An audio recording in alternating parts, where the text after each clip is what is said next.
ఇది వరకు TDP MLA అభ్యర్థిగా బండారు శ్రావణి గారు ఉన్నారు. ఇప్పుడు కూడా బండారు శ్రావణి గారే ఉన్నారు. సో ప్రజల్లో ఆవిడకి చాలా పరిచయాలు ఉన్నాయి. సో తను బాగా మాట్లాడగలదు. బండారు శ్రావణి గారు తెలిసినంతగా వీరాంజనేయులు గారు తెలియదు అంటున్నారు. వారు కనీసం అదే పేద ప్రజలకు నేను పలానా మంచి చేశాను, పలానా పథకం ఇచ్చాను, పలానా అభివృద్ధి చేశాను అని చెప్పుకునే స్థాయి కూడా లేదండి. చంద్రబాబు నాయుడు గారు ఎటువంటి అభివృద్ధి, ఎటువంటి సంక్షేమ పథకాలు ఇవ్వలేదంటారు? 2014 నుంచి 2014 నుంచి 19 వరకు ఇచ్చింటే ఈ రోజు వాళ్ళు ఆ పథకాలు చెప్పుకొని కూడా. పవన్ కళ్యాణ్ గారు ఖచ్చితంగా ఈసారి జగన్ ని ఓడిస్తాను అని భీష్మించి కూర్చున్నారు. ఆయన గాయత్రి మంత్రం అన్నారు 24, మళ్ళీ 21 తగ్గింది. నమస్కారం వీరాంజనేయులు. ఇది వరకు టీడీపీ ఎమ్మెల్యే అభ్యర్థిగా బండారు శ్రావణి గారు ఉన్నారు. ఇప్పుడు కూడా బండారు శ్రావణి గారే ఉన్నారు. సో ప్రజల్లో ఆవిడకి ఏమంటారు, చాలా పరిచయాలు ఉన్నాయి. సో తను బాగా మాట్లాడగలదు అని కొంతమంది అంటున్నారు. మీరు కొత్త ప్రజల్లోకి ఇంకా వెళ్ళలేదు, వెళ్తూ ఉన్నారు, ఇప్పుడిప్పుడే స్టార్ట్ చేస్తున్నారు. బట్ అదొక్కటే కొద్దిగా నెగటివ్ అవ్వచ్చు, మైనస్ అవ్వచ్చు, ప్రజల్లోకి ఇంకా వెళ్ళలేదు. బండారు శ్రావణి గారు తెలిసినంతగా వీరాంజనేయులు గారు తెలియదు అంటున్నారు. దీనికంతా కారణం వాళ్ళు ఏదో చెప్పొచ్చు, కానీ దీన్ని మీరు ఎలా బ్యాలెన్స్ చేయాలని నేను ఎట్లా చేయగలనంటే, ఈ రోజు మా జగనన్న ఇస్తున్న సంక్షేమ పథకాల గురించి నేను వాళ్ళకి తెలియజేస్తున్నా. ఆటోమేటిక్ గా ఈ సంక్షేమ పథకాలు తెలియజేయడం ద్వారా నన్ను వాళ్ళు గుర్తిస్తారని చెప్పేసి నేను కోరుకుంటున్నాను. ప్రచారాలన్నీ ఎలా సాగుతున్నాయి? ఇప్పుడు టీడీపీ వేవ్ అనేది ఎక్కువగా ఉంది అంటున్నారు, కొంత తగ్గింది. పూర్వం ఎలక్షన్స్ తో పోల్చుకుంటే అంత మెజారిటీ ఇప్పుడు రాకపోవచ్చు అంటున్నారు. వైనాట్ 175 అండి.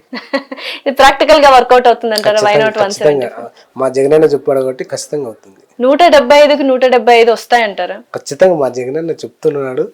ప్రతి ఒక్క ఇప్పటికే 4 సిద్ధం సభలు కూడా పూర్తి చేశాము. ఇంకా రాబోయే కాలంలో కూడా నోటిఫికేషన్ ఇచ్చిన తర్వాత మా జగనన్న కూడా ప్రచార భాగంలో బయలుదేరి. మరి ఎలక్షన్స్ తర్వాత నేను వస్తాను 175కి 175 రాకపోతే మళ్ళీ మిమ్మల్ని ఇదే ప్రశ్న వేస్తాను. 174 వచ్చినా కూడా మిమ్మల్ని ఇదే ప్రశ్న వేస్తాను. ఖచ్చితంగా డెఫినెట్లీ. ఇప్పుడు టీడీపీ జనసేన అండ్ కూటమిగా మారింది. సో వాటి వల్ల కొంత ఓట్లు చీలే అవకాశాలు ఉన్నాయంటారు? ఏం లేదండి, వారు కనీసం అదే పేద ప్రజలకు నేను పలానా మంచి చేశాను, పలానా పథకం ఇచ్చాను, పలానా అభివృద్ధి చేశాను అని చెప్పుకునే స్థాయి కూడా లేదండి. చంద్రబాబు నాయుడు గారు ఎటువంటి అభివృద్ధి, ఎటువంటి సంక్షేమ పథకాలు ఇవ్వలేదంటారు? 2014 నుంచి 19 వరకు ఇచ్చింటే ఈ రోజు వాళ్ళు ఆ పథకాలు చెప్పుకొని కూడా, అభివృద్ధి పేరు చెప్పుకొని కూడా ఈ రోజు ఓటు అడిగేవాళ్ళు. వారు పొద్దున్న లేచి నుంచి మీటింగ్లు పెట్టినప్పటి నుంచి మా జగనన్నను తిట్టడమే తప్ప వారికి మన ప్రజలకు పలానా అభివృద్ధి కార్యక్రమం చేశాము, పలానా సంక్షేమ పథకం ఇచ్చాము, నాకు ఓటేయండి అని చెప్పేసి ఒక్కరన్నా రాష్ట్రంలో ఏ ఎమ్మెల్యే అభ్యర్థి అయినా కూడా ఈరోజు అడగడం లేదనేది. మరి జగన్ గారు ఏమని అడుగుతున్నారు? ఖచ్చితంగా ప్రతి ఒక్కరికి నేను సంక్షేమ పథకాలు ఇచ్చాము. దాదాపు ఈ పాటి 125 సార్లు బటన్ నొక్కాను. ఖచ్చితంగా ప్రతి ఒక్కరికి సంక్షేమ పథకం అందించాను. ఈ రోజు ఆ సంక్షేమ పథకాలే ఆశీర్వాదాలు అవుతాయని చెప్పేసి మనస్ఫూర్తిగా కోరుకుంటున్నాను. పవన్ కళ్యాణ్ గారు ఖచ్చితంగా ఈసారి జగన్ ని ఓడిస్తాను అని భీష్మించి కూర్చున్నారు. ఆయనకి 24 అన్నారు, ఇప్పుడు 21 సీట్లు వస్తున్నాయి. అసలు ఏం జరుగుతుంది అక్కడ? ఆయన గాయత్రి మంత్రం అన్నారు 24, మళ్ళీ 21 తగ్గింది. బహుశా మరీ కూడా తగ్గచ్చు. మేము అవన్నీ ఆలోచన చేయలేదు. మేము వైఎస్ఆర్ కాంగ్రెస్ పార్టీ ప్రభుత్వాన్ని ఏర్పాటు చేయడానికి ప్రజల్లోకి వెళ్తున్నాము. ఆ సంక్షేమ పథకాలు వివరించి ఖచ్చితంగా గెలిచి మా సింగనమల నియోజకవర్గాన్ని మా జగనన్నకి ఇస్తామని చెప్పేసి. సో మామూలుగా బండారు శ్రావణి గారి గురించి ఏం చెప్పాలనుకుంటున్నారు? గెలిచే అవకాశాలు, మీరే గెలుస్తాను అని మీరు అంటున్నారు, బట్ అక్కడ కూడా గెలిచే అవకాశాలు ఉన్నాయి, నేను ఖచ్చితంగా ఈసారి గెలుస్తానని ఆవిడ కూడా శబ్దాల మీద శబ్దాలు చేస్తున్నారు.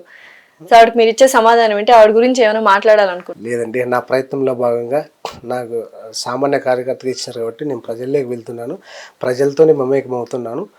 నేను కొన్ని పట్టించుకోకుండా నా పని నేను చేసుకుని వెళ్తున్నాను.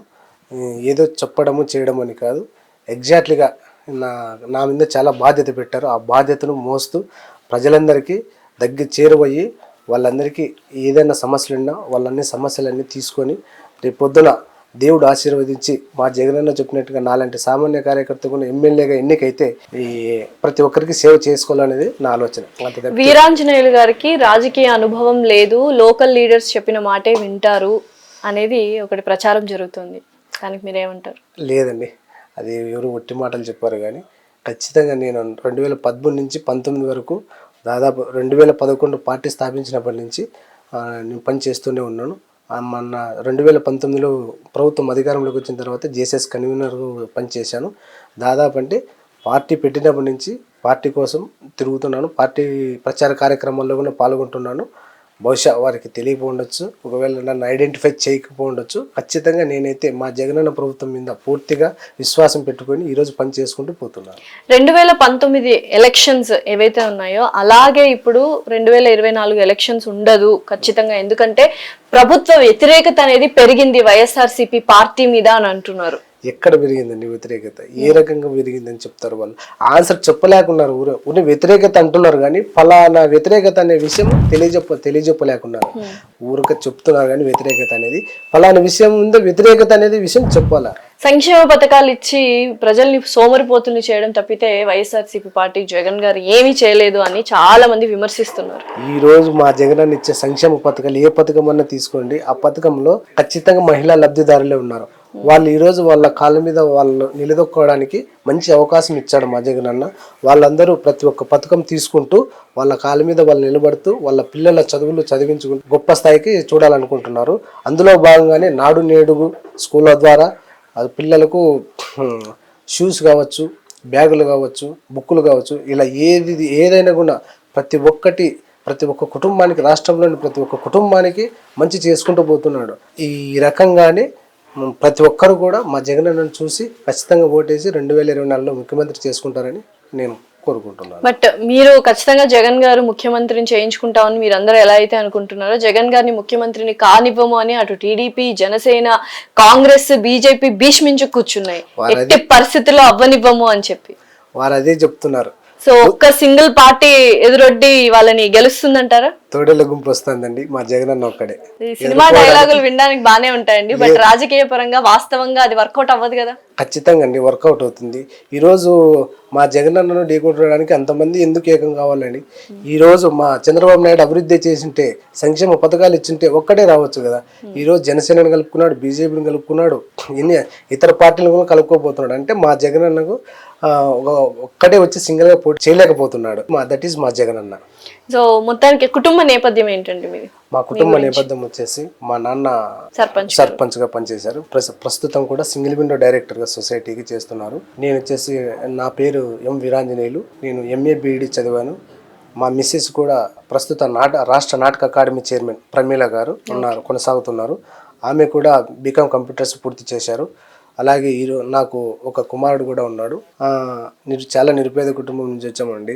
చదువుకోవడానికి కూడా చాలా ఇబ్బందులు పడిన కాలము. ఒకసారి యూనివర్సిటీలో కూడా నాకు SV యూనివర్సిటీ ఛాన్స్ వచ్చింది. ఒకసారి ఆంథ్రోపాలజీ చేయడానికి, MA ఆంథ్రోపాలజీ చేయడానికి కూడా చాలా కష్టపడ్డాను. జస్ట్ ఒక ఫీజు కట్టడానికి కూడా చాలా ఇబ్బంది పడ్డాను. కానీ అనంతపూర్లోనే SK యూనివర్సిటీ అనుబంధ కాలేజీలోనే MA పూర్తి చేశాను. ఇంటెల్ కాలేజీలో BEd కూడా పూర్తి చేశాను. అక్కడి నుంచి ఇంకా నా ప్రయాణం మా నాన్న సర్పంచ్ అయితేనే మా నాన్న ద్వారా నేను కూడా మా నాన్నకి సపోర్ట్గా ఉండి ఇలాగే రాజకీయాల్లో కొనసాగుకుంటూ వస్తున్నాము. ఎస్పెషలీగా మా అక్క కూడా సర్పంచ్గా పనిచేశారు.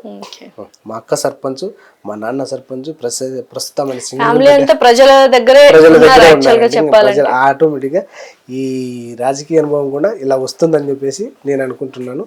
బయట వారికి కూడా ఇది తెలియజెప్పాలని, అలాగే దేవుడు ఆశీర్వదించి 2024 ఎన్నికల్లో గెలిస్తే ఖచ్చితంగా ఈ అనుభవం కూడా పూర్తిగా నాకు అవసరం అవుతుందని నేను కోరుకుంటున్నాను. 2019 ఎలక్షన్స్ అప్పుడు మీరు జొన్నలగడ్డ పద్మావతి గారు గెలుపు కోసం పనిచేశారు. మరి ఆ వర్గం ఇప్పుడు మీకు పనిచేస్తుందా?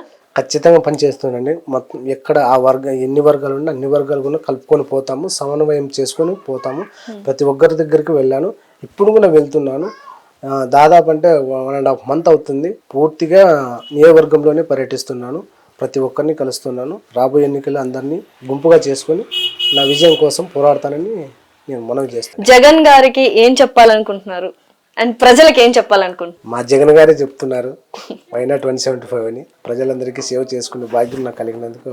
సో మీ నియోజకవర్గ ప్రజలకు ఏం చెప్పాలనుకుంటున్నారు? మా నియోజకవర్గ ప్రజలందరికీ, నాలాంటి సామాన్య కార్యకర్తగా ఉన్న ప్రజలందరికీ సేవ చేసుకోవడానికి అవకాశం వచ్చింది. నేను అసలు ఊహించలేదు నాకు ఇలాంటి అవకాశం వస్తుందని. కానీ మా ఎమ్మెల్యే జొన్నలగడ్డ పద్మావతి మేడం గారు, అలాగే ప్రభుత్వ విద్యా సలహాదారు ఆలూరు సాంబశివారెడ్డి గారు నన్ను ఈ స్థాయికి తీసుకొచ్చారు.